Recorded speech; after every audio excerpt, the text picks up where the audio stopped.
참모장 여기는 날씨가 어떤가? 군단장님, 철원은 이미 초겨울 날씨이며 특히 야간에는 기온이 영하로 떨어집니다. 이만석은 창밖을 힐끗 보며 인상을 찌푸렸다. 젠장 총우석은 역시 달라. 그래도 어쩌겠나 대장으로 가는 마지막 코스라고 생각해야지. 그의 말투에는 최전방 군단을 지휘하게 된 것에 대한 자부심이나 책임감 대신 귀찮은 유배지로 여기는 듯한 기색이 역력했다.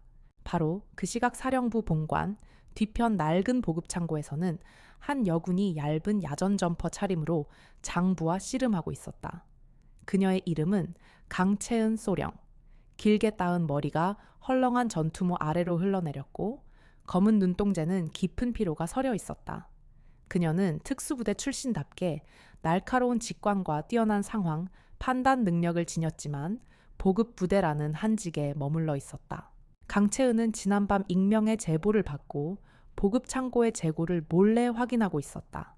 장부상에는 충분하다고 기록된 동계용품이 실제로는 턱없이 부족했다.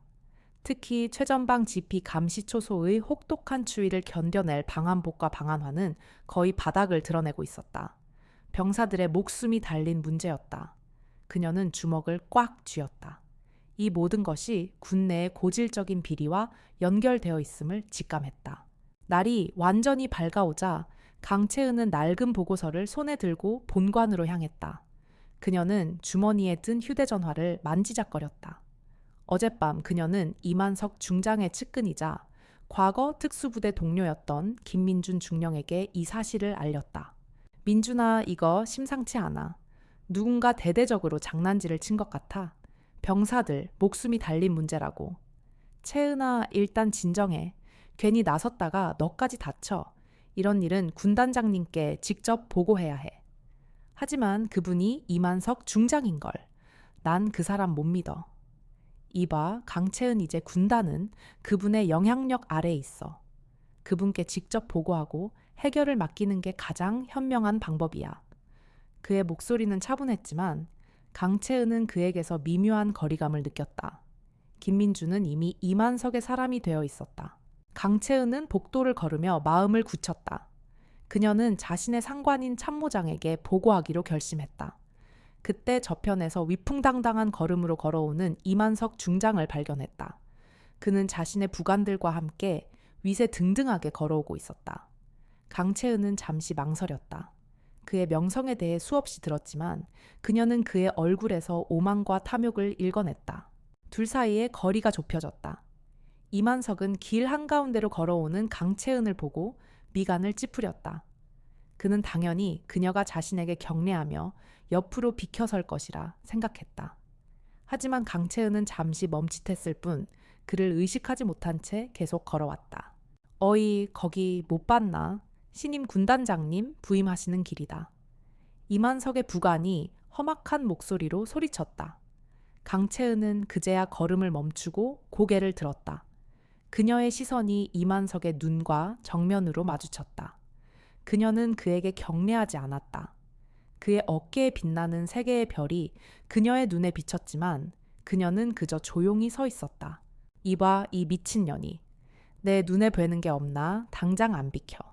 이만석은 턱짓으로 강채은을 밀쳐내며 거칠게 말했다. 순간 복도의 공기가 얼어붙었다.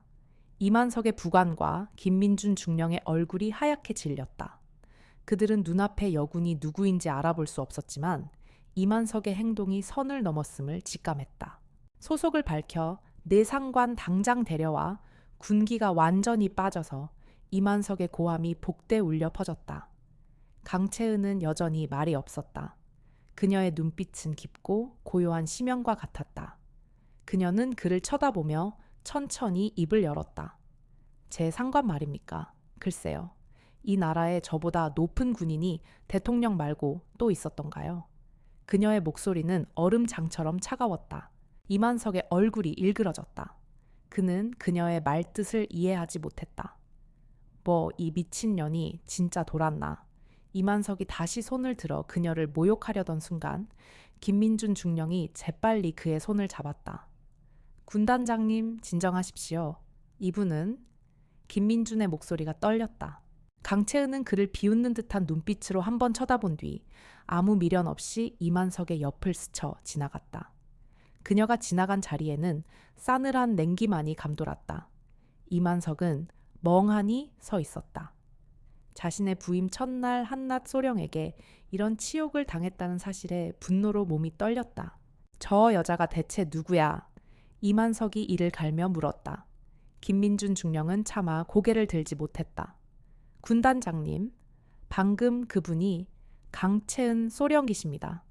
일주일 전 대통령의 특별 지시로 곧 사성 장군으로 진급이 내정된 서지수 장군님의 직속 수족이자 이만석의 눈이 터질 듯이 커졌다. 그는 자신이 방금 무슨 짓을 저질렀는지 깨달았다. 오만함이 한순간에 산산조각 났다. 그는 복도 저편으로 사라지는 강채은의 뒷모습을 보며 온몸에 소름이 돋았다. 그의 군 생활의 가장 혹독한 겨울이 시작되고 있었다. 강채은은 차가운 바람을 맞으며 정문을 나섰다. 위병소 너머의 세상은 겨울의 잿빛 하늘처럼 무덤덤했다. 그녀의 손에는 깨끗한 저녁증이 들려 있었다. 한때 그녀의 자부심이었던 이름 석자가 이제는 그저 종이 조각에 불과했다. 그녀는 불과 몇 시간 전만 해도 군복을 입은 현역 소령이었지만 이제는 사회의 무거운 공기 속을 걷는 보잘것없는 존재가 되어버렸다. 버스를 타고 집에 돌아오는 내내 그녀의 머릿속에는 이만석의 오만한 표정과 김민준의 떨리던 목소리가 맴돌았다. 미친년, 너 내가 누군지 알아. 그 한마디가 그녀의 인생을 송두리째 뒤흔들었다. 군대라는 시스템은 정의를 수호하는 곳이 아니라 권력자의 개인적인 모욕을 정당화하는 거대한 감옥이었다. 집에 도착하자 그녀를 맞이한 것은 따뜻한 위로가 아닌 싸늘한 질책이었다. 어머니는 그녀의 군복이 아닌 사복 차림을 보고 기겁했다. 채은아, 이게 무슨 일이니? 너 소령 진급한다고 하지 않았니? 왜 군복이 아니야? 전역했어요, 어머니. 뭐 전역이라니? 갑자기 왜 무슨 사고라도 쳤어? 그녀의 아버지는 묵묵히 신문을 읽다가 그녀의 얼굴을 한번 훑어보고는 한숨을 내쉬었다. 내가 말했잖아.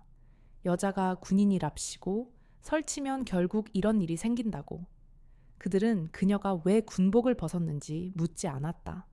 그저 그녀의 전역 자체가 가족의 수치라고 생각하는 듯했다.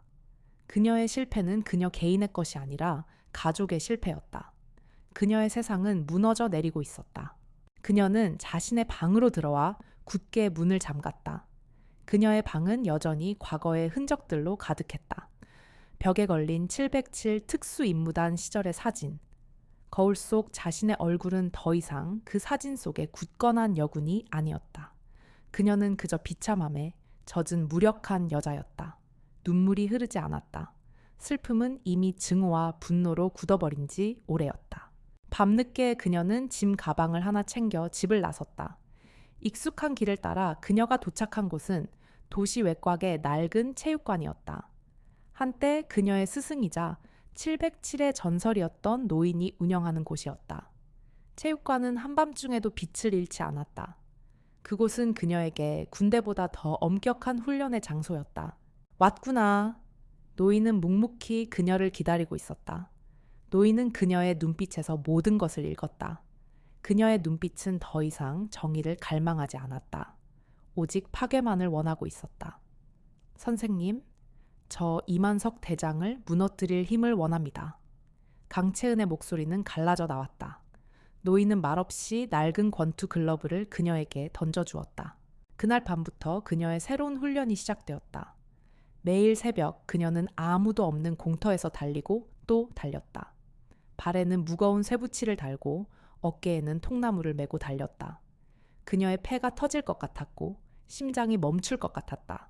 하지만 그녀는 멈추지 않았다. 그녀는 고통을 통해 자신을 정화하고 싶었다. 몸이 부서질 듯한 훈련이 계속될수록 그녀의 몸은 단단해졌고 정신은 더욱 날카로워졌다.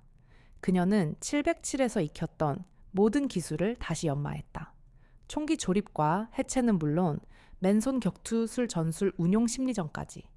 그녀의 몸은 복수의 도구로 재탄생하고 있었다. 그녀는 잠들기 전마다 이만석의 얼굴을 떠올렸다.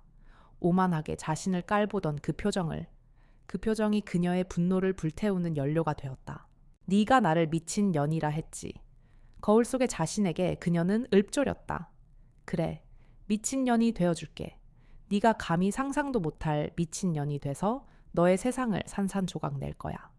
그녀의 눈빛은 더 이상 슬픔에 잠겨 있지 않았다. 그것은 차갑고 단단한 강철과 같았다. 그녀는 자신의 영혼을 팔아 복수를 택했다. 그녀는 이제 더 이상 군인이 아니었다. 그녀는 사냥꾼이 되었다. 이만석이라는 거대한 먹이를 노리는 그림자 속의 사냥꾼. 그녀는 그를 무너뜨리기 위해 그가 가장 신성하게 여기는 것을 부수기로 결심했다. 그것은 바로 권력의 허상이었다. 그녀의 복수는 무력으로 이루어지지 않을 것이다. 그것은 이 사회가 가장 추악하게 돌아가는 방식, 즉 돈과 언론의 힘을 이용한 치밀한 계획이 될 것이다. 낡은 체육관의 땀 냄새가 더 이상 역겹게 느껴지지 않을 때쯤 강채은은 거울 속 자신의 모습을 물끄러미 바라보았다. 검게 그을린 피부와 단단한 근육은 과거의 부드러운 선들을 모두 지워버렸다. 그녀의 눈빛은 더 이상 슬픔이나 분노를 담고 있지 않았다. 그것은 먹이를 노리는 맹수의 것과 같았다. 고통은 그녀에게 가장 훌륭한 교사였고 그녀의 몸은 이제 그녀의 의지대로 움직이는 완벽한 도구가 되었다. 그녀는 복수의 길을 걸을 준비가 되었다. 스승인 노인은 그녀에게 더 이상 가르칠 것이 없었다. 이제 떠날 때다. 네가 원하는 힘을 얻었다. 하지만 잊지 마라. 힘은 그 자체로 목적이 될 수 없다. 목적이 사라지면 힘은 너를 파멸시킬 것이다. 저는 목적을 잃지 않을 겁니다. 그 목적이 저를 여기까지 이끌었으니까요. 강채은은 단호하게 대답했다. 그녀의 목적은 분명했다. 이만석의 모든 것을 빼앗는 것, 그가 가장 소중히 여기는 것, 바로 그의 권력을 산산조각내는 것. 그녀는 군 생활을 통해 배운 모든 것을 활용하기로 했다. 적의 약점을 분석하고 목표를 설정하며 치밀한 계획을 세우는 것. 그녀는 더 이상 총을 들지 않을 것이다. 그녀의 새로운 무기는 정보와 사람들의 심리 그리고 여론이었다. 그녀는 이름을 바꾸기로 결정했다. 강채은이라는 이름은 군인의 명예와 치욕이 뒤섞인 과거의 잔재였다. 이제 그녀는 서은영이라는 새로운 가면을 쓸 것이다. 그녀는 서울의 한 변두리 아파트에서 조용히 자신의 새로운 삶을 준비했다. 밤낮으로 신문과 방송을 보며 사회의 흐름을 파악했다. 이만석 대장이 어떤 인물들과 교류하고 어떤 정치적 배경을 가지고 있는지 면밀하게 분석했다. 그녀의 분석은 한 사람에게로 향했다. 유진우 거대 미디어 그룹 제일미디어의 회장이었다. 그는 이만석의 주요 정치적 후원자 중 한 명이었고 군납 비리와도 깊은 연관이 있는 인물이었다. 그는 자신의 권력을 지키기 위해 언론을 무기 삼아 진실을 조작하는 데 능숙했다. 서은영은 그를 통해 이만석에게 접근하는 것이 가장 효과적일 것이라고 판단했다. 서은영은 JL그룹의 비서실장에게 접촉했다. 그녀는 자신의 707 특수임무단 출신 배경을 은밀히 흘렸다. 군의 가장 깊숙한 곳에서 일어나는 모든 일을 꿰뚫고 있는 전문가. 그녀는 자신의 이력을 포장하고 자신이 언론과 정치권의 위기관리 전문가임을 자처했다. 우리 회사에는 이미 유능한 위기관리 전문가들이 많이 있습니다. 왜 굳이 당신이어야 합니까? 비서실장은 그녀를 의심스러운 눈초리로 바라보았다. 그분들은 사건을 덮는 방법을 압니다. 하지만 저는 사건 자체를 없애는 방법을 압니다. 저는 과거의 적군이 어떤 생각을 하는지 아는 사람입니다. 저는 그들의 약점을 파고드는데 망설이지 않습니다. 그녀의 눈빛은 흔들림이 없었다. 그녀는 거짓말을 하고 있지 않았다. 그녀의 모든 말은 진실이었다. 며칠 뒤 서은영은 유진우 회장의 부름을 받았다. 그의 집무실은 서울의 야경을 한눈에 내려다볼 수 있는 거대한 통유리로 되어 있었다. 유진우는 서은영을 물끄러미 바라보았다. 그는 서은영의 서류를 넘겨보며 미소를 지었다. 그의 미소는 친절해 보였지만 그 안에는 강요함과 오만이 숨겨져 있었다. 서은영 씨, 당신의 이력은 흥미롭군요. 707 특수임무단. 국가의 가장 날카로운 칼날이셨다고 들었습니다. 과거의 이력일 뿐입니다. 이제 저는 다른 방식으로 칼을 사용합니다. 서은영은 단호하게 대답했다. 그녀는 유진우의 눈을 똑바로 쳐다보며 그가 자신을 평가하는 것을 허용했다.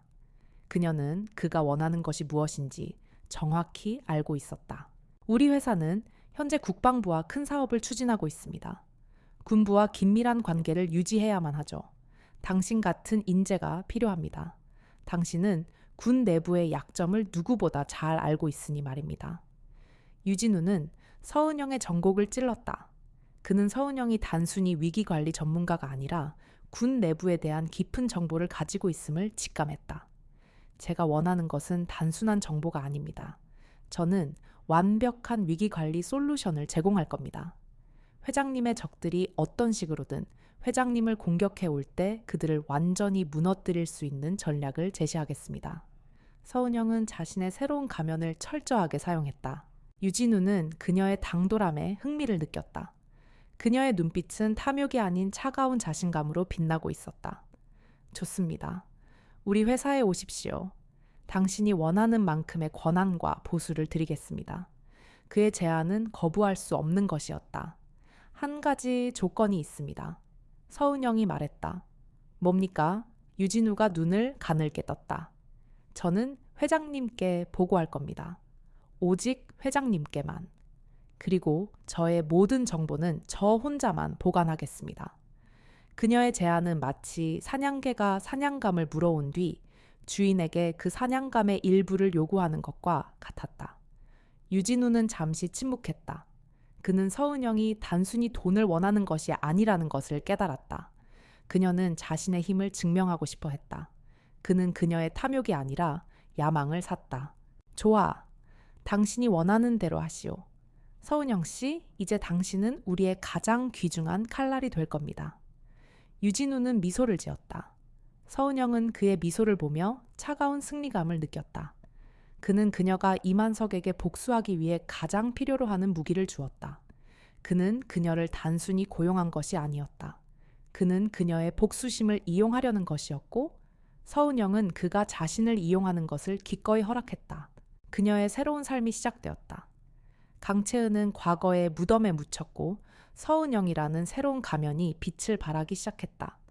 그녀는 이제 이만석의 세계로 깊숙이 파고들어 그를 파멸로 이끌 것이다. 새롭게 단장한 집무실은 거대한 통유리창 너머로 서울의 스카이라인을 한눈에 담고 있었다. 서은영은 그곳에 앉아 이만석 대장과 관련된 모든 정보를 꿰뚫어 보고 있었다. 그녀의 눈에 가장 먼저 들어온 것은 그의 오른팔이자 그녀가 군수물자 비리 현장에서 발견했던 허위 계약서에 서명한 인물, 바로 육군 한태식 소장이었다.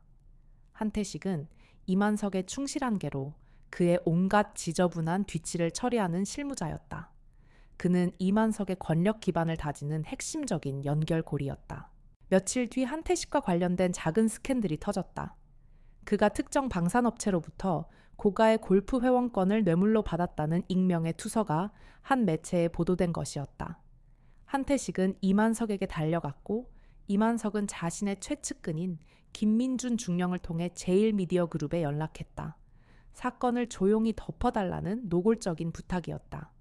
이만석은 자신의 막강한 인맥으로 모든 것이 해결될 것이라고 확신했다. 김민준은 익숙한 얼굴을 보고 잠시 멈칫했다. 서은영 씨, 여기서 어떻게? 저를 모르시는군요. 저는 서은영입니다. 제일미디어의 새로운 위기관리 컨설턴트입니다. 그녀의 눈빛은 흔들림이 없었다. 김민주는 그녀에게서 강채은의 흔적을 찾으려 했지만 그녀의 차가운 눈빛과 단호한 목소리에는 아무런 감정도 읽을 수 없었다. 그는 그녀가 강채은이라는 사실을 알고 있었다. 하지만 그 사실을 입 밖에 낼 수 없었다. 한태식 소장은 서은영의 집무실을 방문했다. 그는 거만한 자세로 소파에 앉아 다리를 꼬았다. 그래서 이만석 대장님께서 보냈다는 위기관리 전문가가 바로 당신입니까? 일전에 군대에서 본 것 같은데 이름이 기억이 나지 않는군요. 당신 같은 풋내기가 뭘 안다고. 한태식은 서은영을 깔보았다. 그는 그저 이만석의 권력을 등에 업고 그녀에게 명령하면 될 것이라고 생각했다. 소장님의 요구는 무엇입니까? 서은영은 그의 모욕적인 태도에 흔들리지 않고 물었다. 간단해. 그 빌어먹을 기사를 당장 삭제하고 투서를 흘린 놈을 찾아내. 이 정도는 당신 같은 사람에게 일도 아닐 텐데. 그의 목소리에는 오만함이 가득했다. 서은영은 잠시 침묵했다. 그녀의 눈은 한태식 소장의 온몸을 훑었다. 그녀는 그가 어떤 인물인지, 어떤 약점을 가지고 있는지 이미 완벽하게 파악하고 있었다. 그녀의 머릿속에는 복잡한 그림이 그려졌다. 그것은 제가 할 일이 아닙니다. 소장님, 한태식은 분노로 얼굴이 붉어졌다. 뭐라고 지금 감히 나한테? 저는 위기를 관리하는 전문가이지 사건을 은폐하는 사람이 아닙니다. 소장님의 사생활을 지키기 위해서는 그만한 대가가 필요합니다. 대가? 그 골프 회원권뿐입니까? 더 많은 것이 숨겨져 있다는 것을 저는 압니다. 방산업체와의 유착관계, 수십억 원의 리베이트. 저는 소장님이 가진 모든 약점을 알고 있습니다. 지금 제게 솔직하게 털어놓지 않는다면 소장님의 위기는 단순히 작은 스캔들로 끝나지 않을 겁니다. 서은영의 목소리는 조용했지만 그 안에는 강철 같은 위협이 담겨 있었다. 한태식은 소스라치게 놀랐다. 그녀는 그가 숨기고 싶었던 모든 것을 알고 있었다. 그는 당황한 기색을 감추려 애쓰며 말했다. 당신 대체 정체가 뭐야? 저는 소장님을 도와드리러 왔습니다. 소장님의 모든 것을 저에게 넘기시면 제가 가장 유리한 시점에 소장님을 구출해 드리겠습니다. 서은영은 한태식의 불안한 심리를 꿰뚫어 보았다. 그녀는 그에게 희망이라는 이름의 덫을 던져주었다. 한태식은 결국 무릎을 꿇었다. 그는 모든 것을 서은영에게 털어놓았다. 그날 밤 서은영은 제일미디어그룹의 모든 정보망을 가동했다. 그녀는 한태식이 건넨 정보를 기반으로 그가 감추려 했던 더 큰 비리를 조각조각 쪼개어 가장 효과적인 방식으로 언론에 흘렸다. 작은 투서에 불과했던 스캔들은 순식간에 거대한 비리 게이트로 확전되었다. 언론은 한태식의 이름을 연일 헤드라인에 올렸다. 국방부 고위층 유착 비리, 한태식 소장 구속영장 청구. 이것은 서은영의 치밀한 계획이었다. 위기를 덮어달라는 요청에 응하는 척하며 그녀는 한태식을 언론의 먹이로 던져주었다. 그녀는 언론의 힘을 완벽하게 통제하며 그가 통제할 수 없었던 지점으로 몰아넣었다. 한태식은 자신이 이용당했다는 사실을 깨달았을 때는 이미 늦었다. 이만석 대장은 이 소식을 듣고 분노로 몸을 떨었다. 젠장 한태식, 그 멍청한 놈, 왜 서은영이라는 듣도 보도 못한 계집에게 일을 맡겨서 이게 다 그 여자 때문이야. 그는 서은영이 단순히 위기관리 전문가가 아니라는 것을 직감했다. 그녀는 위험했다. 서은영은 다음 날 아침 유진우 회장의 집무실을 찾아갔다. 유진우는 서은영이 가져온 신문을 보며 만족스러운 미소를 지었다. 서은영 씨, 역시 당신을 고용한 것은 최고의 선택이었습니다. 한태식은 우리의 사업에 방해가 되는 인물이었습니다. 유진우의 말에 서은영의 심장이 차갑게 식었다. 그녀가 한태식을 무너뜨린 것이 복수의 서곡이라고 생각했지만 유진우에게 그것은 그저 사업의 걸림돌을 제거하는 과정에 불과했다. 그녀의 복수는 그저 누군가의 이익을 위한 도구로 이용당하고 있었다. 하지만 그녀는 내색하지 않았다. 이만석에게 도달하기 위해서는 이 길을 계속 걸어야만 했다. 이제 한태식 소장이 제거되었으니 다음은 누구입니까? 회장님께서 원하시는 바는 무엇입니까? 서은영은 마치 체스판 위의 말을 움직이듯 물었다. 그녀는 이 거대한 게임의 규칙을 이해하기 시작했다. 이만석은 더 이상 그녀의 유일한 적이 아니었다. 그녀는 이제 이만석이라는 거대한 산을 무너뜨리기 위해 그가 의지하는 더 거대한 그림자를 상대해야 한다는 것을 직감했다. 한태식 소장의 추락은 이만석 대장에게 직접적인 타격을 입혔다. 그의 권력 네트워크는 눈에 보이는 균열을 드러내기 시작했다. 이만석은 분노와 함께 불안에 휩싸였다. 자신을 완벽하게 보호해 주리라 믿었던 제일미디어의 위기관리 컨설턴트 서은영이라는 존재가 자신의 편이 아니라는 것을 직감했다. 그는 자신의 오른팔인 김민준 중령을 호출했다. 민준 한태식은 대체 왜 그 여자한테 모든 것을 털어놓은 거야? 그 계집이 도대체 무슨 짓을 했는지 알아봐. 그리고 그 여자를 당장 내 눈앞에 데려와. 이만석의 목소리는 분노로 떨렸다. 김민준은 불안한 표정으로 보고했다. 군단장님, 서은영은 보통 인물이 아닙니다. 제가 직접 만나서 상황을 파악해 보겠습니다. 김민주는 서은영이 강채은이라는 것을 이만석에게 말할 수 없었다. 그녀의 정체를 밝히는 순간 자신에게도 불똥이 튈 것이 분명했다. 그는 자신의 출세가 이만석에게 달려 있다는 것을 알고 있었다. 하지만 동시에 서은영이 과거의 모든 것을 알고 있음을 깨달았다. 그는 자신의 과거와 현재 사이에서 길을 잃었다. 김민주는 서은영에게 전화를 걸었다. 그의 목소리는 애써 태연한 척했지만 미세하게 떨리고 있었다. 서은영 씨, 저 김민준 중령입니다. 잠시 만날 수 있을까요? 한태식 소장건에 대해 할 이야기가 있습니다. 할 이야기라면 이미 충분히 하셨을 텐데요. 그날 복도에서. 서은영은 단호하게 대답했다. 그녀의 목소리는 차가운 칼날 같았다. 그건 오해입니다. 군단장님과 저는 아무것도 모르는 상태였습니다. 오해로 한 사람의 인생을 짓밟고 진급을 강탈했습니까? 흥미롭군요. 좋습니다. 만나죠. 제가 있는 곳으로 오십시오. 김민주는 서은영이 지정한 장소로 갔다. 그곳은 한적한 공원 벤치였다.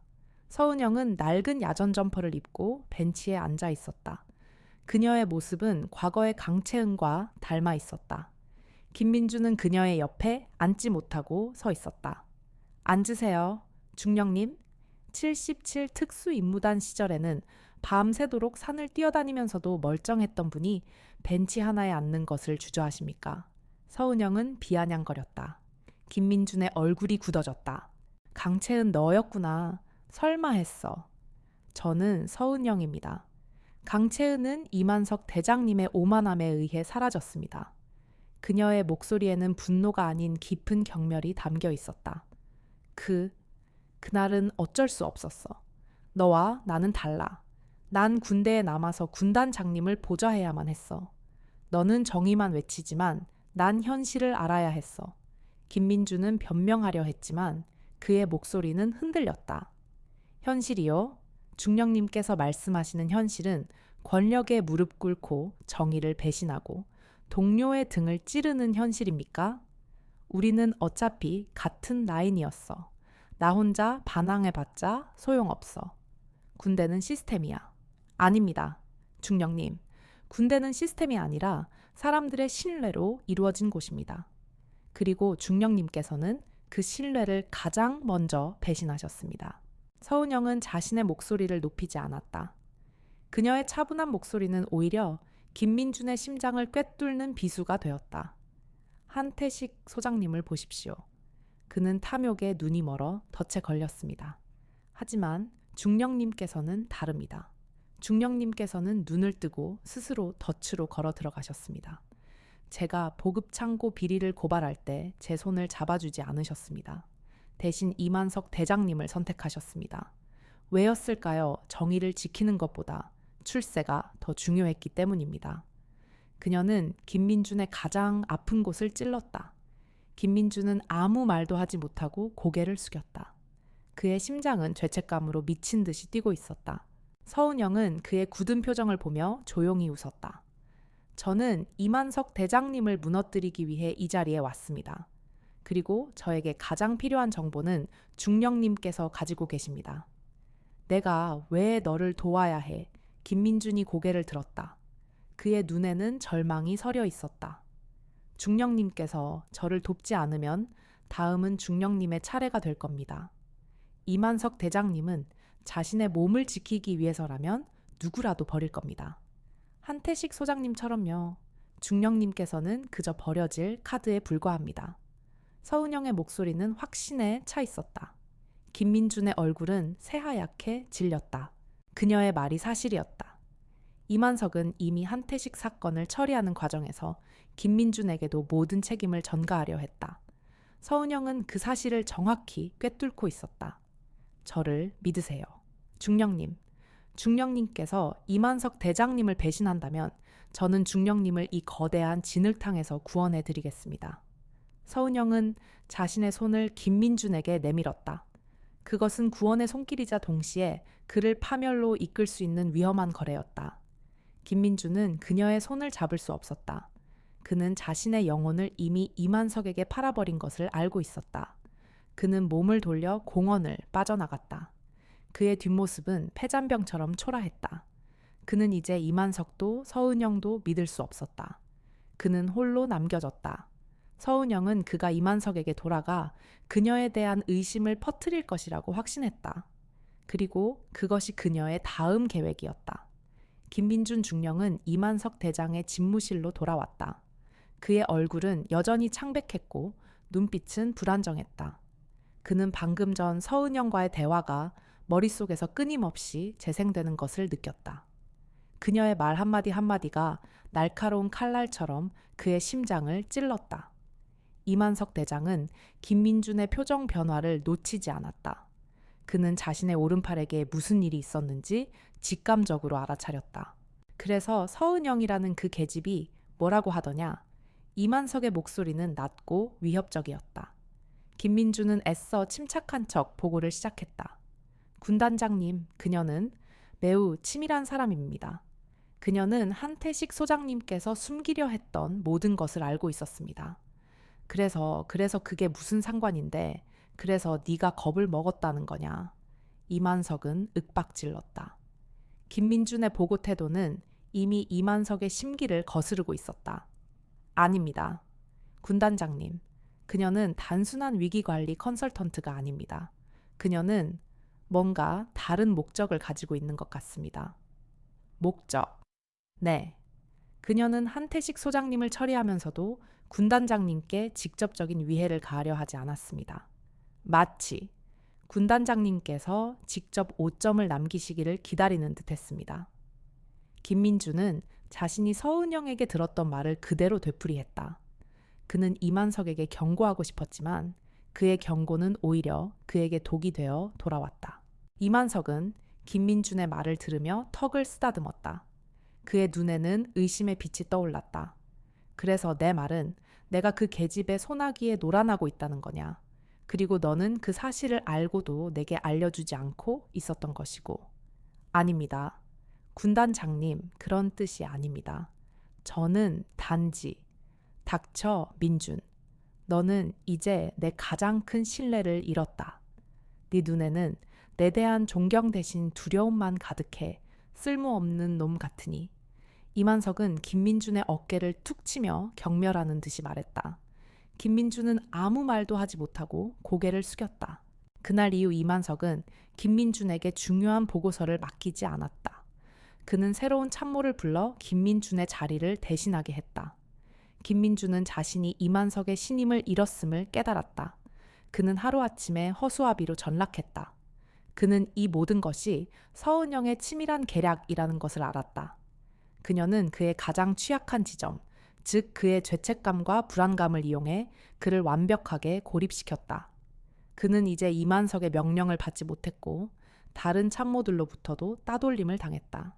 한편 서은영은 제일미디어그룹의 정보망을 통해 이 모든 상황을 실시간으로 보고받았다. 그녀는 김민준이 이만석에게 버림받았다는 소식을 듣고 희미하게 미소 지었다. 거울 속의 배신자. 이제 당신은 누구도 믿지 못할 겁니다. 당신의 세상은 이미 당신의 손에 의해 무너지고 있으니까요. 그녀는 김민준이 이만석에게 의심의 씨앗을 뿌릴 것이라고 확신했다. 그녀의 계획은 완벽하게 맞아떨어졌다. 그녀는 이제 이만석의 핵심 참모진을 하나둘씩 제거하며 그의 권력 기반을 흔들 것이다. 이만석은 이제 자신의 가장 충실한 부하조차 믿지 못하게 될 것이다. 그는 스스로를 고립시키고 결국 파멸로 향하는 길을 걷게 될 것이다. 그녀는 다음 단계를 준비했다. 이만석에게 직접적인 타격을 입힐 수 있는 방법을 모색했다. 그녀의 목표는 이만석을 공개적인 망신을 당하게 만들어 그의 오만을 꺾는 것이었다. 그녀는 이만석의 성격을 정확하게 파악하고 있었다. 그는 명예와 권력을 가장 중요하게 여겼고 그에게 공개적인 망신만큼 큰 고통은 없을 것이었다. 그녀는 제일미디어그룹의 회장인 유진우에게 새로운 작전을 제안했다. 회장님 이만석 대장님을 국회 국방위원회 청문회에 세우겠습니다. 그리고 그곳에서 그를 무너뜨릴 겁니다. 유진우는 서은영의 제안에 흥미를 느꼈다. 국회 청문회라 흥미롭군요. 하지만 국회 청문회는 단순한 싸움이 아닙니다. 정치적인 노림수가 없다면 불가능하죠. 저는 정치적인 노림수를 제공하겠습니다. 국회 국방위원회 위원장은 이만석 대장과 대립각을 세우고 있습니다. 우리는 그에게 이만석 대장을 무너뜨릴 수 있는 결정적인 카드를 던져주는 겁니다. 하지만 그 카드는 사실 이만석 대장님께서 직접 만드실 겁니다. 유진우는 서은영의 치밀한 계획에 감탄했다. 그는 그녀의 머릿속에 이만석을 무너뜨릴 완벽한 그림이 그려져 있음을 직감했다. 좋아. 당신이 원하는 대로 하시오. 서은영 씨, 이번 작전은 당신에게 모두 맡기겠습니다. 하지만 명심하십시오. 이만석 대장을 무너뜨린다면 당신은 나의 가장 소중한 존재가 될 것입니다. 유진우는 서은영의 야망을 이용하려 했다. 하지만 서은영은 이미 그의 속내를 꿰뚫어 보고 있었다. 그녀는 유진우가 원하는 것을 제공하고 그 대가로 자신의 복수를 완성할 계획이었다. 그녀는 집무실로 돌아와 한태식 소장이 넘긴 서류철을 다시 꺼내 들었다. 그 안에는 이만석과 관련된 더 많은 비리 자료들이 담겨 있었다. 그녀는 이 자료들을 이용하여 이만석이 스스로 무덤을 파게 만들 것이다. 그녀의 손은 망설임 없이 움직였다. 이제 이만석의 시간은 얼마 남지 않았다. 김민준 중령과의 관계에 금이 간 후 이만석 대장은 극도의 불안감에 휩싸였다. 그는 자신의 권력을 지키기 위해 더욱 오만하게 행동했다. 그는 자신이 완벽한 존재라고 믿었기에 그 어떤 오점도 용납할 수 없었다. 이만석은 자신의 진급에 조금이라도 방해가 될 만한 작은 소문이나 비난에도 민감하게 반응했다. 서은영은 바로 그 점을 파고들기로 했다. 그녀는 이만석의 약점, 즉 그의 자만심을 이용해 그를 완벽한 덫에 가두려고 했다. 서은영은 유진우 회장에게서 받은 정보를 바탕으로 움직였다. 그녀는 익명의 제보 형식을 빌려 이만석의 약점을 찌르는 소문을 언론에 흘렸다. 소문의 내용은 매우 교묘했다. 이만석 대장이 군단장의 업무에 소홀하며 정작 중요한 군사훈련에는 참여하지 않고 오직 정치적인 활동에만 치중한다는 내용이었다. 소문은 점차 퍼져나갔고 이만석은 자신이 신뢰했던 참모들에게마저 의심의 눈초리를 보내기 시작했다. 그는 자신을 흠집 내려는 적들이 사방에 깔려 있다고 믿었다. 이게 도대체 어떻게 된 거야? 누가 이런 말도 안 되는 소문을 퍼뜨린 거야? 다들 내 진급에 방해가 되려는 거야. 이만석은 분노로 사무실 집기를 부셨다. 그의 주변에는 그를 진심으로 위하는 사람이 단 한 명도 남아있지 않았다. 모두가 그의 권력만 바라보고 있었다. 그는 고립되었다. 바로 그때 서은영은 유진우 회장의 비서실장을 통해 이만석에게 은밀한 메시지를 전달했다. 메시지의 내용은 간단했다. 소문은 소문일 뿐입니다. 중요한 것은 실질적인 결과입니다. 완벽한 결과물을 만드시면 아무도 군단장님을 의심하지 못할 겁니다. 이만석은 그 메시지를 읽고 잠시 멈칫했다. 그는 서은영이 자신에게 덫을 놓고 있다는 사실을 꿈에도 생각하지 못했다. 그는 그 메시지를 자신이 위기를 벗어날 수 있는 유일한 해결책이라고 믿었다. 이만석은 즉시 모든 참모들을 소집했다. 그의 얼굴에는 불안 대신 오만이 가득했다. 이제부터 우리 군단의 모든 현황을 완벽하게 재조사한다. 모든 보고서는 완벽한 수치로 채워져야 한다. 보급률은 100%, 장비 가동률은 100%, 안전 점검 결과는 이상 없음. 단 한 건의 오차도 허용하지 않겠다. 이것은 명령이다. 참모들은 당황했다. 그들은 자신들의 군단이 실제로 완벽하지 않다는 것을 누구보다 잘 알고 있었다. 하지만 이만석의 불같은 성격 앞에서 누구도 입을 열 수 없었다. 그들은 그저 고개를 숙이고 그의 명령을 따를 수밖에 없었다. 밤샘 작업이 시작되었다. 이만석은 보고서의 모든 페이지를 일일이 검토하며 단 하나의 오점이라도 발견하면 가차 없이 참모들을 질책했다. 이게 뭐야? 보급품이 부족하다고. 병사들이 제대로 보급품을 받지 못했다는 건 군단장인 나에게 책임을 묻는 것과 다름없어. 모두 완벽한 보고서로 수정해 내가 원하는 것은 완벽한 결과물이다. 그의 분노는 책임져야 할 자기 자신을 향하지 않고 M1 부하들에게 향했다. 한편 제일미디어그룹의 서은영은 이 모든 상황을 실시간으로 보고받고 있었다. 그녀는 한태식 소장 건으로 인해 내부 감찰을 받게 된 군수 참모에게 접근했다. 그녀는 그에게 진실을 말하면 당신의 죄를 최대한 감면해 주겠다는 제안을 했다. 군수 참모는 이만석의 압박과 서은영의 제안 사이에서 갈등하다 결국 서은영의 손을 잡았다. 그는 이만석이 지시한 모든 허위 보고서 작성 과정을 서은영에게 넘겼다. 이만석은 자신이 만든 완벽한 보고서가 사실은 완벽한 거짓말이라는 것을 꿈에도 생각하지 못했다. 그는 자신이 옳다고 믿을 겁니다. 그리고 그 믿음이 그를 파멸로 이끌 겁니다. 서은영은 유진우 회장에게 보고했다. 좋소, 서은영 씨. 이제 그를 무너뜨릴 완벽한 무기가 완성되었군요. 다음은 무엇이요? 유진우의 눈빛은 탐욕으로 번쩍였다. 이제 그를 가장 높은 무대 위로 올려야 합니다. 그리고 그가 가장 빛나는 순간 그 무대 위에서 그를 끌어내릴 겁니다. 서은영의 목소리는 차분했지만 그 안에는 거대한 폭풍이 숨겨져 있었다. 그녀는 이만석을 무너뜨릴 완벽한 무대, 즉 국회 국방위원회 청문회를 준비하고 있었다. 그녀의 손에 들린 것은 이만석이 직접 만든 완벽한 거짓말 보고서와 그녀가 확보한 완벽한 진실의 증거였다. 진실과 거짓이 충돌하는 순간 이만석의 모든 것이 산산조각 날 것이다. 이만석 대장이 자신의 손으로 완벽한 거짓말을 만들어내는 동안 서은영은 진실이라는 칼날을 갈고 있었다. 그녀는 제일미디어의 정보망을 이용하여 이만석이 지시한 허위, 보고서, 작성 과정을 모두 추적했다. 그녀는 군수 참모가 넘긴 자료와 군 내부의 익명 제보자들로부터 받은 정보를 교차 검증하며 이만석의 비리를 입증할 증거들을 하나씩 확보했다. 그녀가 수집한 증거들은 단순히 서류상의 조작을 넘어섰다. 낡고 녹슨 소화기 유효기간이 진한 보급품, 그리고 페인트 칠로 덮어 가려진 막사의 균열 사진. 이 모든 것들은 이만석의 보고서에 완벽하다고 기록된 것들의 실제 모습이었다. 특히 한 공병대대 병사가 몰래 촬영한 영상에는 낡은 장비가 제대로 작동하지 않아 위험한 상황이 벌어지는 모습이 생생하게 담겨 있었다. 서은영은 이 자료들을 정리하며 한치의 오차도 없도록 완벽하게 분류했다. 그녀는 진실의 무게가 거짓의 무게를 압도하는 순간을 만들 준비를 하고 있었다. 서은영은 이 모든 자료를 한꺼번에 공개하지 않았다. 그녀는 미디어 전문가답게 치밀한 전략을 세웠다. 그녀는 자료들을 여러 조각으로 나누어 서로 다른 언론사 기자들에게 은밀히 흘렸다. 언론은 군의 안전 문제에 대한 작은 제보를 시작으로 점차 더 큰 그림을 그려나갔다.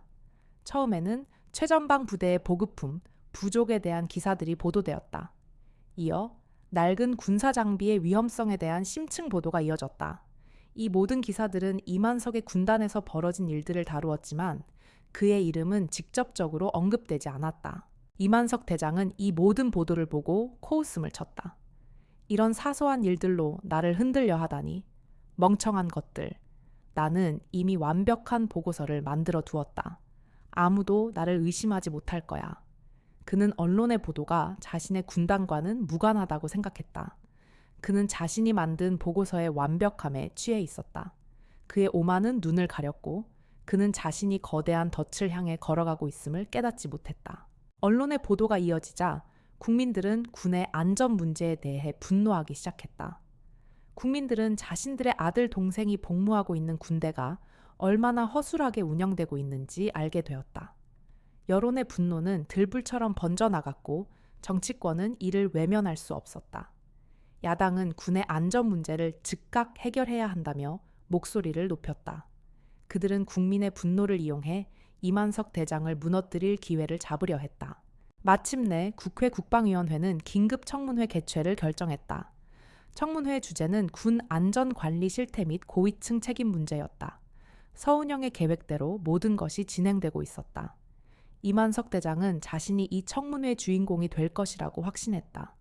그는 자신이 만든 완벽한 보고서를 들고 청문회에 나가 국민들에게 자신의 유능함을 과시할 생각이었다. 좋아. 그들이 원하는 대로 해주지. 나는 나의 완벽한 보고서로 모든 의혹을 잠재울 것이다. 그리고 나의 진급을 확정 지을 것이다. 이만석은 기자회견을 자청하여 자신이 청문회에 나가겠다는 의사를 밝혔다. 그는 자신이 스스로 사자의 우리로 걸어 들어가고 있다는 것을 전혀 알지 못했다. 서은영은 그날 아침 컴퓨터 화면에 떠있는 청문회 개최 소식을 보며 차가운 미소를 지었다. 그녀의 손가락은 키보드 위에서 춤을 추듯 움직였다. 그녀는 이만석을 무너뜨릴 마지막 파에, 즉 그가 직접 작성한 허위 보고서와 그 보고서를 반박할 진실의 증거를 공개할 준비를 하고 있었다. 이제 모든 것이 무대 위로 올라왔다. 배우는 모두 제자리에 섰고 관객들은 숨죽이며 그들의 비극을 기다리고 있었다. 곧 진실의 칼날이 거짓의 심장을 꿰뚫는 순간이 올 것이다. 국회 청문회 개최 소식이 알려지자 언론의 포화는 이만석 대장을 향했다. 하지만 이만석의 뒤에 숨겨진 거대한 그림자, 제일미디어 회장 유진우는 상황이 자신이 통제할 수 없는 방향으로 흘러가고 있음을 직감했다. 그는 서은영이라는 존재가 단순히 유능한 컨설턴트를 넘어 자신의 계획에 위협이 된다는 것을 깨달았다. 그는 더 이상 이만석의 진급을 위한 싸움이 아니라 자신의 모든 것을 지키기 위한 전쟁을 선포했다. 그들의 첫 번째 무기는 언론이었다. 유진우는 자신의 손에 있는 모든 언론사를 동원하여 서은영을 향한 융단 폭격을 퍼붓기 시작했다. 기사들은 서은영의 과거 이력과 사적인 부분을 교묘하게 왜곡하며 그녀의 인격을 난도질했다. 헤드라인은 자극적이고 악의적이었다. 단독, 사성 장군, 물고 늘어지는 미친 전 여군, 장교 배경에 정치적 야심 있나? 여성 장교의 감정적 리더십군의 위계 질서 무너뜨린다. 공명심에 눈먼 한 여성의 독선 안보를 위협하고 있다. 기사들은 서은영의 단호함을 히스테리로, 그녀의 세심함을 치졸함으로 매도했다. 그녀가 여성이라는 점을 집요하게 물고 늘어졌다. 이만석과 그의 참모들은 이 기사들을 보며 통쾌해했다. 하하하, 멍청한 계집. 언론은 내 편이야. 네가 가진 것이라고는 증거 몇 조각뿐이겠지. 하지만 나는 여론을 움직일 수 있는 힘을 가지고 있다. 이만석은 자신이 다시 유리한 고지를 점했다고 믿었다. 서은영의 집무실에는 매일 아침 수십 통의 비난 기사들이 올라왔다. 그녀의 부관이자 유일한 동맹인 이성철 준장도 분노를 참지 못했다. 서은영 사령관님, 이대로 두시면 안 됩니다. 즉각 언론중재위원회에 제소하고 반박 성명을 내야 합니다. 침묵은 곧 인정을 의미합니다. 하지만 서은영은 고개를 저었다. 그녀의 눈은 창밖을 응시하고 있었다. 준장님, 진흙탕 싸움에 발을 들이는 순간 우리도 똑같이 진흙투성이가 되는 겁니다. 저들이 원하는 것이 바로 그거예요. 우리가 감정적으로 대응해서 실수를 저지르기를 바라는 거죠. 서은영은 자신의 방식대로 싸우기로 했다. 그녀는 언론의 공격에 일절 대응하지 않았다. 그녀는 자신의 모든 역량을 청문회를 준비하는 데 쏟아부었다. 그녀는 유진우의 공격을 역이용했다. 그녀를 비난하는 기사들 속에서 그녀는 유진우의 네트워크가 어떤 언론사와 연결되어 있는지, 이만석의 배후에 어떤 세력들이 숨어 있는지 파악했다. 그녀는 자신이 수집한 진실의 증거들을 다시 한번 점검했다. 군부대 안전 관련 예산이 이만석의 관사 수리비로 전용된 회계 장부 유효 기간이 지난 보급품 사진, 그리고 이만석의 허위, 보고서, 작성 지시가 담긴 녹취록. 그녀는 이 모든 증거들을 완벽하게 재정비하고 청문회에서 가장 효과적인 방식으로 공개할 방법을 모색했다. 그녀는 자신의 침묵이 가장 강력한 무기가 될 것이라고 확신했다. 그녀는 언론의 비난에 굴하지 않고 자신의 길을 묵묵히 걸었다. 그녀의 강철 같은 의지는 주변 사람들에게 깊은 인상을 남겼다. 그녀의 행동은 그녀를 비난하는 기사들보다 훨씬 더 큰 울림을 주었다. 국민들은 서은영의 굳건한 태도를 보며 누가 진짜 안보를 생각하는 인물인지 판단하기 시작했다. 언론의 공세는 역풍을 맞기 시작했고 국민들은 유진우와 이만석의 악의적인 의도를 눈치채기 시작했다. 이만석은 자신의 승리를 확신하며 청문회 준비에 매진했다. 그는 자신이 만든 허위 보고서가 모든 의혹을 잠재울 것이라고 믿었다. 하지만 그는 자신의 가장 강력한 무기라고 믿었던 언론이 이제 그를 향해 등을 돌릴 준비를 하고 있다는 것을 전혀 알지 못했다. 그는 승리감에 도취되어 있었지만 사실 그는 이미 서은영이 파놓은 함정의 가장 깊은 곳으로 걸어 들어가고 있었다. 서은영은 밤늦도록 집무실에 남아 있었다. 그녀의 눈은 피로에 물들어 있었지만 그 안에는 흔들림 없는 결의가 서려 있었다. 그녀는 자신이 이 싸움에서 승리할 것이라고 확신했다. 그녀는 이만석이라는 거대한 산을 무너뜨리기 위해 그가 가장 신성하게 여기는 것을 짓밟을 것이다. 그녀의 복수는 단순히 개인적인 복수를 넘어 정의를 바로 세우고 무너진 군의 명예를 회복하는 거대한 역사가 될 것이다. 국회 청문회가 코앞으로 다가온 밤, 서은영은 집무실에서 마지막으로 증거 자료들을 재검토하고 있었다. 그녀의 눈은 피로에 젖어 있었지만 그녀의 손은 망설임 없이 움직였다. 이만석 대장이 만든 허위 보고서와 그를 반박할 진실의 증거들이 깔끔하게 정리되어 있었다. 그녀는 승리를 확신했다. 그녀의 오랜 복수극이 이제 막을 내릴 순간이었다. 그녀는 자료들을 정리하던 중 한태식 소장이 넘긴 서류철 구석에 박혀 있던 작은 USB를 발견했다. 그것은 한태식이 그녀에게 직접 넘긴 것이 아니었다. 제일미디어그룹의 정보망이 비리를 추적하는 과정에서 우연히 발견한 것이었다. USB 안에는 암호로 잠긴 파일이 들어 있었다. 서은영은 707 특수임무단 시절 익혔던 기술을 사용하여 암호를 해독했다. 파일이 열리는 순간 그녀의 얼굴은 차갑게 굳어졌다. 그것은 이만석 대장의 비자금 장부였다. 군 예산이 특정 방산업체로 흘러들어간 내역, 그리고 그 돈이 이만석의 개인 계좌를 거쳐 다시 유령 회사를 통해 또 다른 계좌로 송금된 기록이 담겨 있었다. 서은영은 그 장부에서 자신이 전혀 예상하지 못했던 충격적인 사실을 발견했다. 이만석이 빼돌린 군 예산의 상당 부분이 그의 개인적인 유용 외에 정기적으로 한 회사로 흘러들어간 정황이 포착된 것이다. 흑천산업이라는 방위산업체였다. 그런데 더 큰 문제는 이 돈의 일부가 다시 흑천산업을 통해 바로 유진우 회장의 페이퍼 컴퍼니로 흘러들어간 흔적이었다. 서은영의 손은 떨리기 시작했다. 그녀는 이만석이 단지 흑천산업으로부터 뇌물을 받은 것에 그치지 않고 그 회사와 유진우 회장 사이의 중간 연결고리 역할을 했음을 깨달았다. 이만석은 그녀가 생각했던 것처럼 권력의 정점에 있는 존재가 아니었다. 그는 그저 행동대장이었을 뿐이었다. 그의 뒤에는 보이지 않는 손 거대한 그림자가 도사리고 있었다. 그 순간 서은영은 자신이 거대한 게임의 체스판 위에서 유진우의 손에 놀아났다는 것을 깨달았다. 유진우는 이만석을 무너뜨리기 위해 그녀의 복수심을 이용했다. 그는 서은영이 가진 재능과 이만석에 대한 분노를 보고 그녀를 자신의 게임에 끌어들였다. 한태식 소장을 제거하고 이만석을 궁지로 몰아넣는 모든 과정은 유진우의 계획이었다.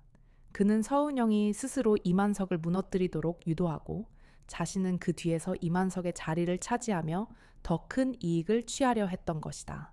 서은영의 머릿속에 이만석이 청문회에 나가기 전 자신에게 했던 말이 떠올랐다.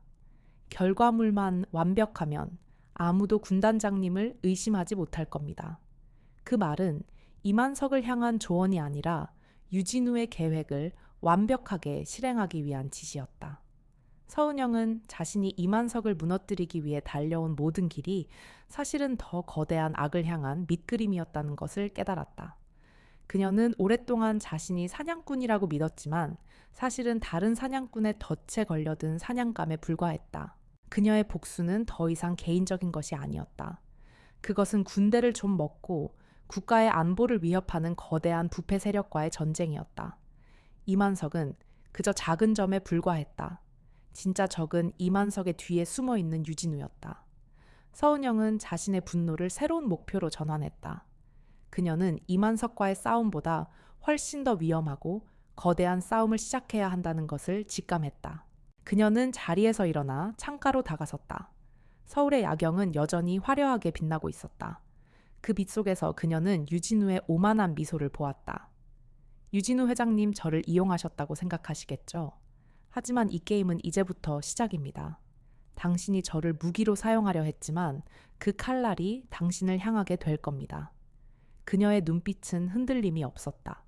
그녀는 이만석에게서 얻은 모든 정보와 자신이 가진 모든 능력을 동원하여 유진우를 무너뜨릴 새로운 계획을 세우기 시작했다.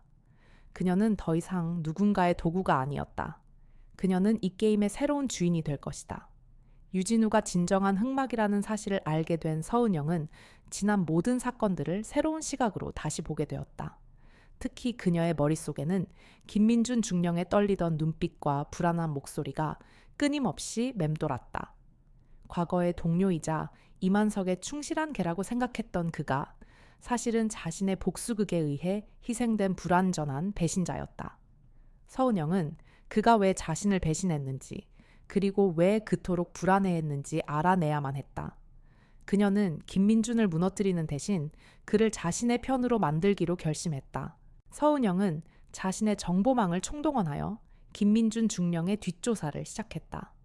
그의 군 생활은 이만석의 눈에 들기 위해 온갖 수단을 가리지 않았지만 그의 개인적인 삶은 전혀 알려진 바가 없었다. 며칠간의 조사 끝에 충격적인 진실이 밝혀졌다. 김민준의 아내와 어린 아들이 희귀병을 앓고 있었다. 이 병은 고가의 해외 치료를 필요로 했고 치료비는 상상을 초월하는 금액이었다. 그의 가족은 삶과 죽음의 경계에 서 있었다. 서은영은 김민준이 그토록 돈에 매달렸던 이유를 비로소 이해하게 되었다. 그는 자신의 가족을 살리기 위해 이만석과 유진우의 위험한 제안을 받아들였던 것이다.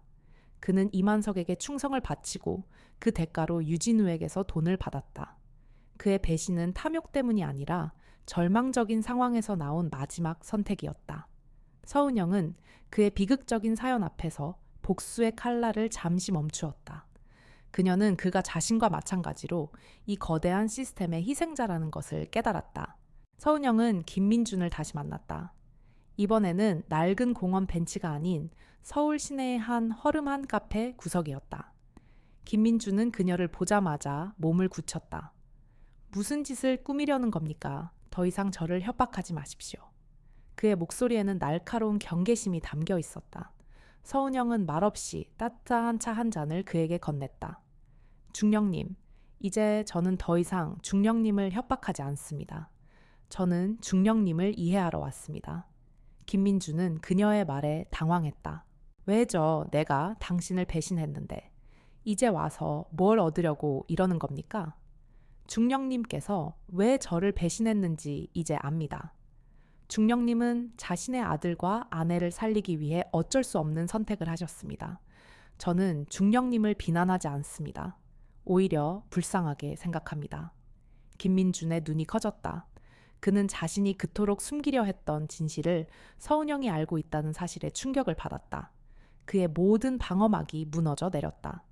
당신은 어떻게 그 사실을... 저는 이제 이만석 대장이 아니라 그를 조종하는 진정한 흑막을 노립니다. 제일미디어의 유진우 회장, 그는 중령님을 이용하고 버릴 겁니다. 중령님께서 이만석을 위해 했던 모든 일들은 사실 유진우의 소나기에 놀아난 것에 불과합니다. 서은영의 말은 차가운 얼음물처럼 김민준의 머리를 식혔다. 그는 자신이 이만석을 위해 일했다고 생각했지만 사실은 유진우를 위해 움직였던 것이다. 그의 얼굴에는 절망과 분노가 교차했다. 그는 자신의 모든 노력과 희생이 거대한 기망흑의 일부였다는 것을 깨달았다. 그는 저를 이용한 겁니까? 저는 이만석 대장님을 위해... 중령님께서는 희망을 보셨겠죠. 가족을 살릴 수 있다는 희망. 하지만 그것은 유진우가 던진 미끼에 불과했습니다. 그는 이제 중령님께서 더 이상 쓸모가 없다고 생각하는 순간 가차 없이 버릴 겁니다. 한태식 소장처럼요. 김민준은 자신의 손을 보며 떨었다. 그는 자신의 손이 이만석의 부정을 도왔지만 그 모든 것이 사실 유진우의 더 큰 범죄를 위한 것이었다는 사실에 무력감을 느꼈다. 저는 이제 어떻게 해야 합니까? 저는 모든 것을 잃었습니다. 그의 눈에는 절망이 가득했다. 아직 늦지 않았습니다. 중령님께서는 아직 저에게 돌아오지 않으셨습니다. 저는 중령님께 속죄의 기회를 드리려 합니다. 서은영은 조용히 말했다. 속죄. 네. 저와 손을 잡으십시오. 그리고 우리가 함께 유진우를 무너뜨립시다. 그가 가진 모든 것을 폭로하고 그를 법의 심판대 위에 세우십시오. 그것만이 중령님의 명예를 되찾고 가족에게 떳떳해질 수 있는 유일한 방법입니다. 김민주는 서은영의 제안을 믿을 수 없었다. 그녀는 그를 증오해야 마땅한데 오히려 그에게 손을 내밀고 있었다. 그는 그녀의 눈에서 복수심이 아닌 동병상련의 감정을 읽었다. 그녀는 그가 걸었던 길을 이해하고 있었다.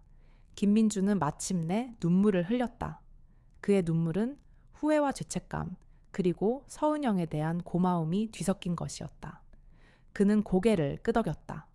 그는 자신의 배신을 용서받고 새로운 길을 걸을 준비가 되었다. 이제 이 거대한 전쟁에서 서은영은 가장 강력한 동맹을 얻었다. 김민준 중령은 서은영의 손을 맞잡았다. 그의 손은 죄책감과 후회로 떨리고 있었지만 그의 눈빛은 마침내 확신을 되찾았다. 그는 서은영이 자신을 파멸시키려 온 것이 아니라 구원하러 왔다는 것을 깨달았다. 두 사람은 그날 이후 비밀리에 접촉하며 유진우 회장을 무너뜨릴 치밀한 계획을 세우기 시작했다. 중령님, 이제부터 중령님께서는 저의 가장 중요한 정보원이자 동맹입니다. 서은영은 더 이상 김민준을 조롱하지 않았다.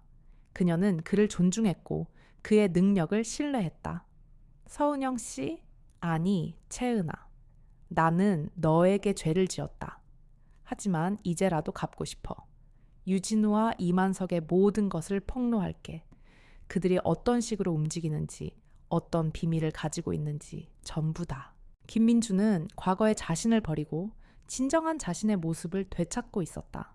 김민주는 이만석 대장의 최측근으로서 그가 알게 된 모든 정보를 서은영에게 넘겼다.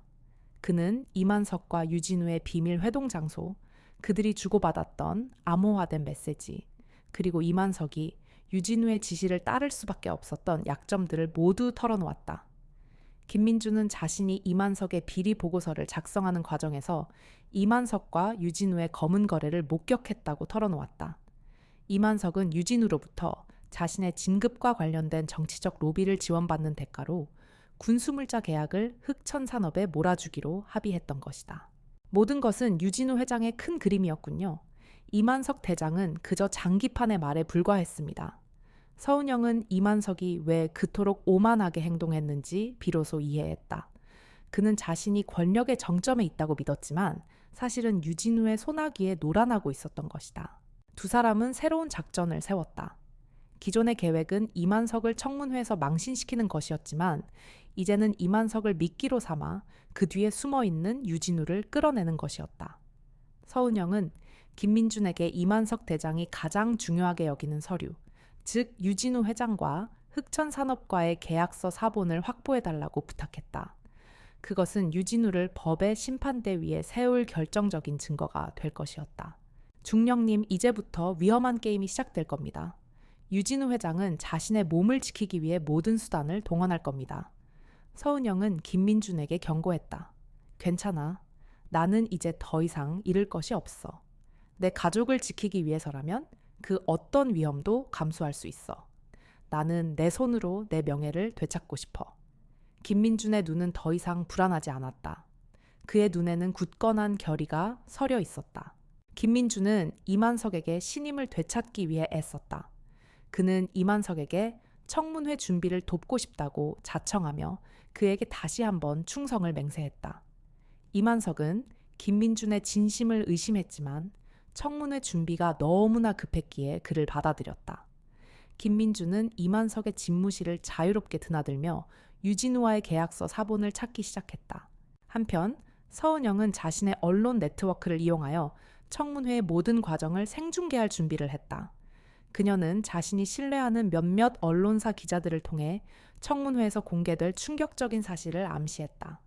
언론은 다시 한번 군의 비리에 대해 주목했고 국민들은 숨죽이며 청문회를 기다렸다. 이만석은 언론의 주목을 자신의 진급을 위한 발판으로 생각했지만 사실은 그의 파멸을 위한 무대가 완성되고 있었다. 청문회가 열리기 전날 밤 김민주는 마침내 유진우와 이만석의 검은 거래가 담긴 계약서 사본을 찾아냈다. 그는 계약서 사본을 들고 서은영에게 달려갔다. 서은영은 계약서 사본을 보고 희미하게 웃었다. 잘하셨습니다. 중령님, 이제 우리는 이만석 대장을 무너뜨리고 그 뒤에 숨어있는 유진우 회장을 세상에 드러낼 수 있습니다. 두 사람은 서로의 손을 맞잡았다. 그들의 손에는 차가운 긴장감과 함께 희미한 희망이 서려 있었다. 그들은 이제 이만석과의 개인적인 복수를 넘어 거대한 권력에 맞서는 정의의 투사가 되었다. 그들의 싸움은 이제 시작에 불과했다. 국회 국방위원회 청문회장, 수많은 카메라와 기자들이 뿜어내는 열기로 가득했다. 이만석 대장은 단상에 앉아 당당한 미소를 짓고 있었다. 그는 자신의 손에 들린 완벽한 보고서가 모든 의혹을 잠재우고 자신의 승리를 가져다 줄 것이라고 확신했다. 그의 옆에는 참모장인 김민준 중령이 긴장한 표정으로 서 있었다. 그는 이제 이만석의 편이 아니었다. 그의 심장은 복잡한 감정으로 요동치고 있었다. 청문회가 시작되고 이만석은 준비했던 연설문을 읽어 내려갔다. 그의 목소리는 우렁찼고 그는 완벽하게 조작된 수치들을 유창하게 설명했다. 존경하는 위원장님, 그리고 위원님들. 우리 군단은 적의 그 어떤 도발에도 즉각 응징할 수 있는 만반의 대비 태세를 갖추고 있습니다. 보급률은 100%이며 모든 장비는 완벽하게 작동하고 있습니다. 이 보고서가 모든 것을 증명할 것입니다. 그는 보고서를 단상 위에 올려놓고 승리감에 도취된 미소를 지었다. 바로 그때 한 야당 의원이 손을 들어 발언권을 요청했다. 그는 서은영이 심어놓은 사람이었다. 이만석 대장님, 제가 가진 이 사진들을 보십시오. 이 녹슨 소화기와 곰팡이가 세운 막사, 그리고 유효기간이 지난 보급품들은 대장님의 보고서에 기록된 것들과 너무나도 다릅니다. 이 사진들은 대장님의 군단 소속 병사들이 직접 촬영한 것입니다. 이것은 무엇을 의미합니까? 청문회장은 순간 술렁거렸다. 이만석의 얼굴에서 웃음기가 사라졌다. 그는 그저 보고서가 허위라는 것을 폭로당했다고 생각했다. 하지만 그것은 시작에 불과했다. 대장님께서 보급품 예산을 빼돌려 관사 수리비로 전용했다는 제보가 있습니다. 대장님의 서명이 담긴 회계 장부가 여기에 있습니다. 이 서명은 대장님의 것이 맞습니까? 의원은 서은영이 준비한 증거들을 하나씩 공개했다. 이만석은 아무 말도 하지 못하고 입술만 파르르 떨었다. 그는 자신이 무너져 내리고 있음을 직감했다. 바로 그때 서은영은 의원에게 마지막 증거를 넘겼다. 의원은 그 증거를 들고 이만석을 향해 다시 질문했다. 대장님, 이제 가장 중요한 것을 묻겠습니다. 대장님께서 이 모든 비리를 저지르신 진짜 이유가 무엇입니까? 대장님께서는 이 모든 것을 혼자서 하신 것입니까? 아니면 배후에 더 큰 세력이 있는 것입니까? 이만석은 고개를 숙였다. 그는 아무 말도 할 수 없었다. 그때 단상 뒤에 서 있던 김민준 중령이 갑자기 마이크를 잡았다. 제가 말씀드리겠습니다. 그의 목소리는 떨리고 있었다. 청문회장의 모든 시선이 그에게로 향했다. 이만석 대장님은 혼자가 아닙니다. 이 모든 것은 제일미디어 유진우 회장의 지시로 이루어진 것입니다. 김민준의 충격적인 발언에 청문회장은 아수라장이 되었다. 기자들의 카메라 플래시가 터지고 모두가 소리를 질렀다.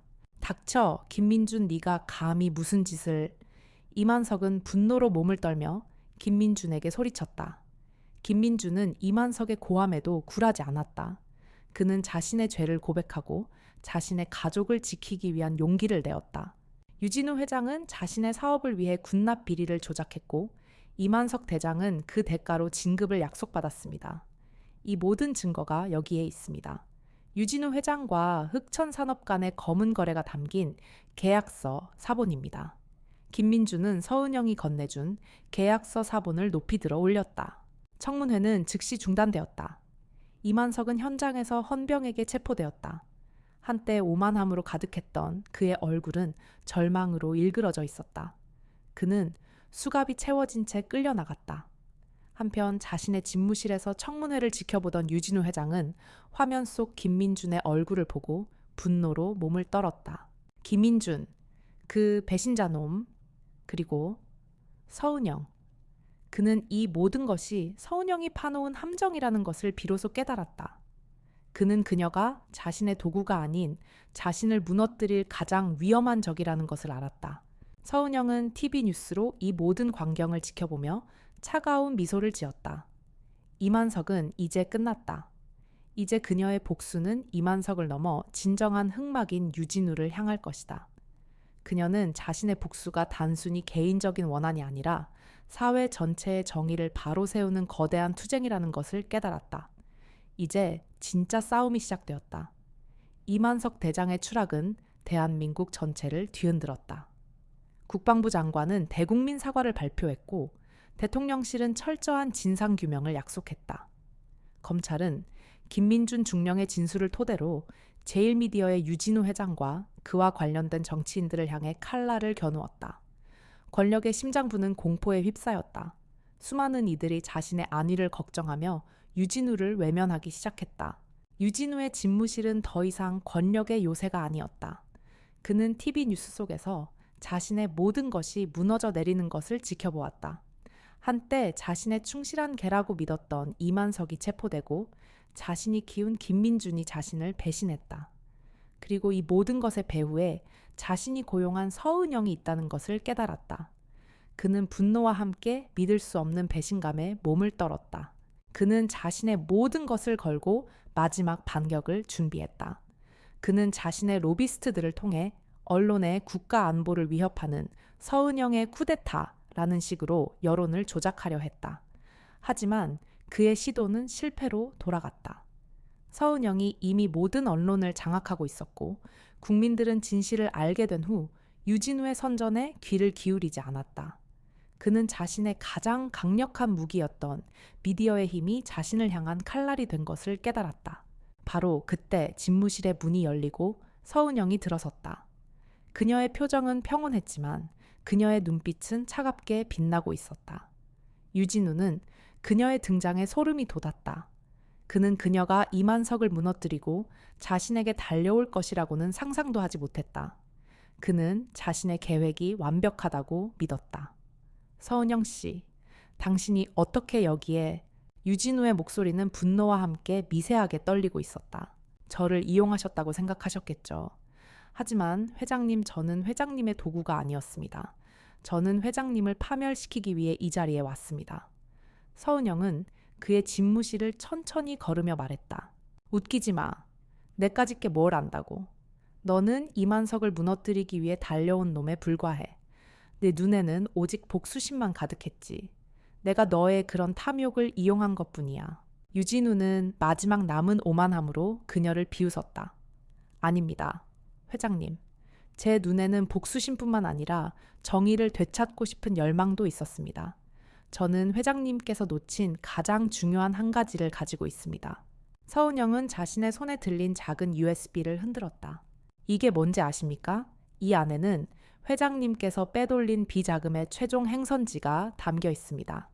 회장님의 해외 비자금 계좌와 차명 계좌의 모든 내역이 들어 있습니다. 이만석은 단지 꼴이었지만 회장님께서는 이 모든 것의 몸통이셨죠. 유진우의 얼굴은 창백하게 질렸다. 그는 그 USB의 존재를 전혀 알지 못했다.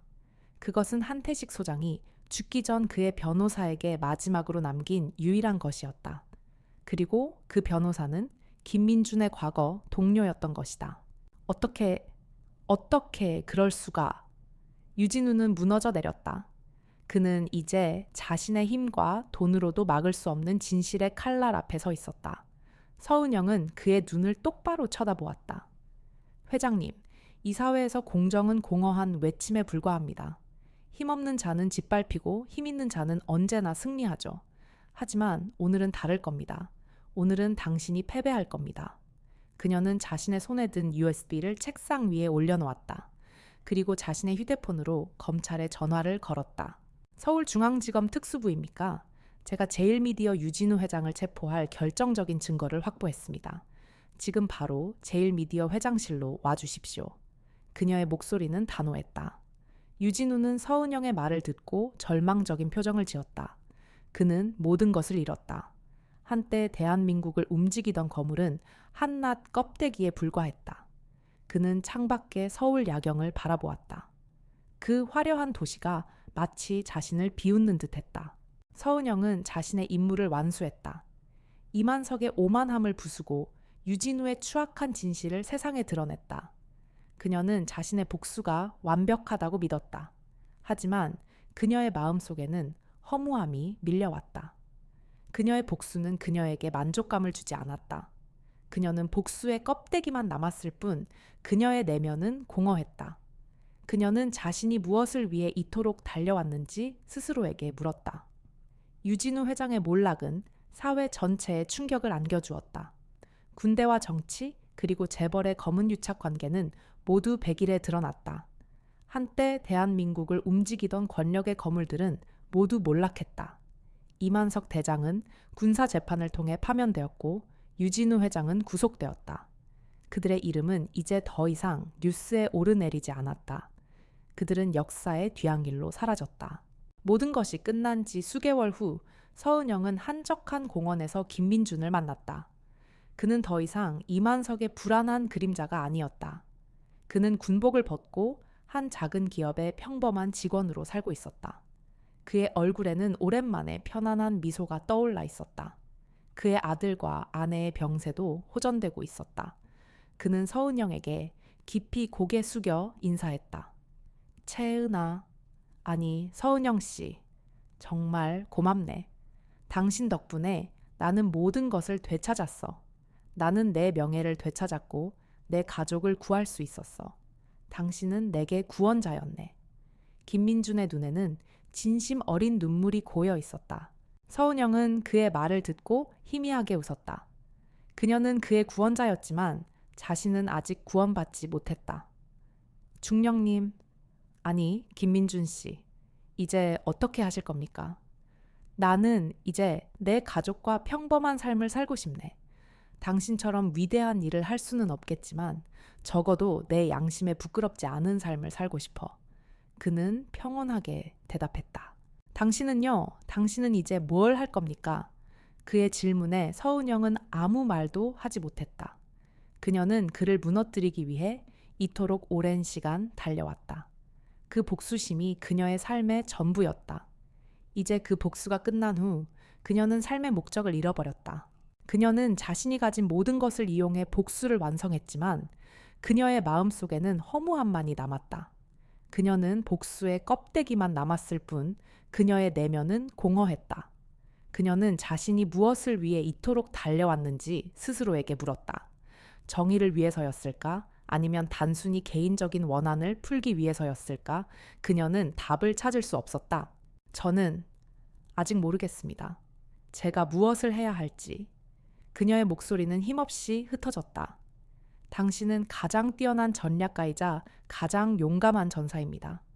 군복을 벗었지만 당신의 능력은 여전합니다. 당신은 이 사회를 바꿀 수 있는 힘을 가지고 있습니다. 당신의 싸움은 끝났지만 당신이 쌓은 정의는 아직 남아 있습니다. 김민준의 말에 서은영은 깊은 생각에 잠겼다. 그녀는 복수가 목적이 될 수 없다는 것을 깨달았다. 복수는 단순히 파괴를 불러올 뿐이다. 그녀는 이만석과 유진우를 무너뜨렸지만 또 다른 이만석과 유진우가 나타날 것이다. 그녀는 근본적인 문제를 해결해야만 했다. 그녀는 자신이 가진 모든 능력을 파괴가 아닌 건설에 사용하기로 결심했다. 그녀는 자신의 경험과 능력을 이용하여 이 사회의 부조리에 맞서 싸우고 힘없는 사람들의 목소리를 대변하기로 했다. 그녀는 더 이상 군인이 아니었다. 그녀는 복수심에 불타는 사냥꾼도 아니었다. 그녀는 자신의 과거를 받아들이고 새로운 미래를 향해 걸어가는 한 명의 인간이었다. 그녀의 길은 아직 끝나지 않았다. 그녀는 이제 더 넓은 세상으로 나아가 그녀와 같은 피해자들이 생기지 않도록 싸울 것이다. 그녀의 싸움은 이제 진정한 의미를 찾게 될 것이다. 그녀는 정의를 지키기 위해 그리고 미래를 건설하기 위해 자신의 길을 걸어갈 것이다. 유진우 회장의 추락은 대한민국 사회에 깊은 상처를 남겼다. 그러나 그와 함께 군과 재벌의 검은 유착 관계가 모두 드러나면서 서은영은 국민들의 진정한 영웅으로 떠올랐다. 그녀는 더 이상 언론에 의해 조작된 이미지의 희생자가 아니었다. 그녀의 이름은 정의와 양심의 상징이 되었다. 모든 것이 끝난 후 서은영은 제일미디어 그룹을 떠났다. 그녀는 더 이상 복수의 칼날을 휘두르는 위기관리 컨설턴트가 아니었다. 그녀는 새로운 삶을 시작하기로 결심했다. 그녀는 한 시민단체에 합류했다. 그 단체는 군 내부의 부조리와 비리를 고발하고 힘없는 병사들의 인권을 보호하는 것을 목표로 삼고 있었다. 그녀의 선택은 많은 사람들을 놀라게 했다. 그녀는 더 높은 곳으로 올라갈 기회를 얻었지만 가장 낮은 곳에서부터 다시 시작하기로 한 것이다. 그녀는 자신의 경험과 능력을 파괴가 아닌 건설에 사용하기로 결심했다. 그녀는 자신의 복수가 단순히 개인적인 원한을 넘어 사회 전체의 정의를 바로 세우는 데 기여했다는 것을 깨달았다. 서은영의 첫 번째 임무는 한 젊은 장교의 사건을 해결하는 것이었다. 그 장교는 상관의 부당한 지시를 거부했다는 이유로 부대 내에서 따돌림을 당하고 있었다. 그는 권력자의 부당한 명령에 저항했지만 결국 홀로 고립되어 있었다. 서은영은 그 장교의 사연을 듣고 자신의 과거를 떠올렸다. 그녀는 그에게서 자신의 모습을 보았다. 그녀는 더 이상 혼자가 아니었다. 그녀는 그와 함께 싸우기로 결심했다. 서은영은 자신의 언론 네트워크를 이용하여 사건을 공론화했다. 그녀는 자신의 과거를 숨기지 않았다. 그녀는 자신이 이만석 대장에게 모욕을 당하고 강제 전역당했던 사실을 공개적으로 밝혔다. 그녀의 용기 있는 고백은 국민들의 마음을 움직였다. 언론은 그녀의 용기에 찬사를 보냈고 국민들은 그 젊은 장교를 응원하기 시작했다. 한편 김민주는 서은영의 소식을 듣고 그녀를 찾아왔다.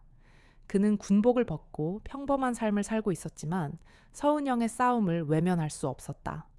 채은아, 나도 도울게. 당신 혼자 싸우지 마. 나는 이만석의 비리를 도왔던 죄를 평생 갚아야 해.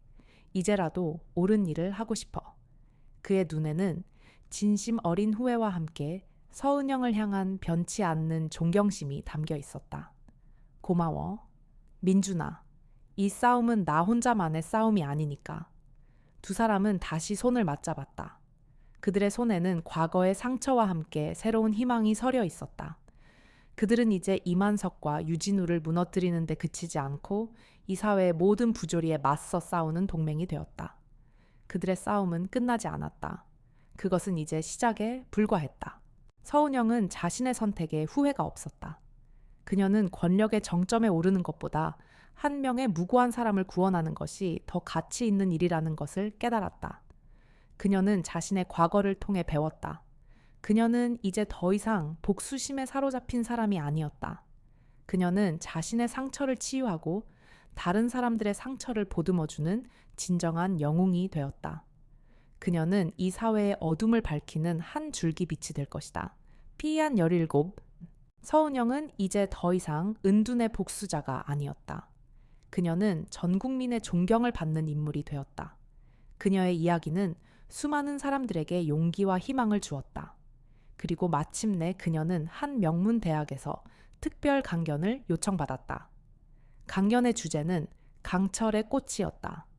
그녀는 이만석과 유진우를 무너뜨린 영웅이 아니라 한때 모든 것을 잃었던 평범한 인간으로서 자신의 이야기를 들려주기 위해 연단에 섰다. 강연장은 발 디딜 틈 없이 가득 찼다. 학생들, 교수들, 그리고 군복을 입은 사관생도들까지 모두 그녀의 이야기를 듣기 위해 모였다. 서은영은 검정색 정장 차림으로 연단에 올랐다.